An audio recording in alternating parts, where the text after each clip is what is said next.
Welcome to our channel. Today we how to authenticate with Heroku OAuth for secure app admin UI access. Quick tutorial step by step clearly. Start by logging into your Heroku account. Navigate to your Heroku dashboard. Click on the app for which you want to enable OAuth authentication. In the app settings, locate the Settings tab. Scroll down to the Config vars section. Here, you will add a new configuration variable for your OAuth credentials. Open a new browser tab and go to the OAuth provider of your choice. If using GitHub, navigate to the GitHub developer settings.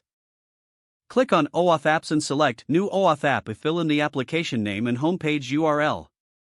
For the authorization callback URL, enter your Heroku Apps URL followed by the specific endpoint for handling the callback. After filling in the details, click Register Application. You will receive a client ID and client secret. Return to your Heroku dashboard.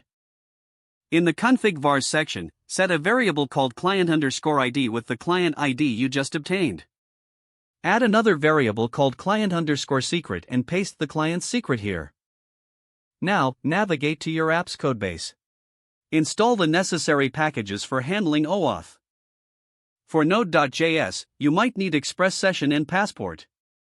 Set up the Passport middleware in your application. Use the client ID and client secret from your config vars in the OAuth strategy setup.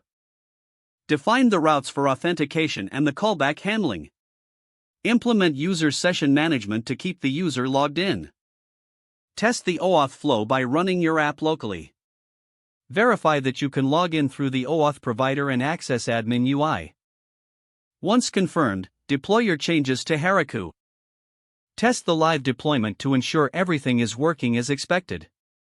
You now have a secure OAuth authentication setup for your app's admin UI.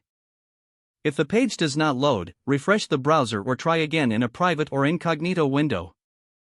Make sure you are using the correct email address, then retype it carefully to avoid small typos. Don't forget to like this video and subscribe to our channel for more step-by-step tech guides.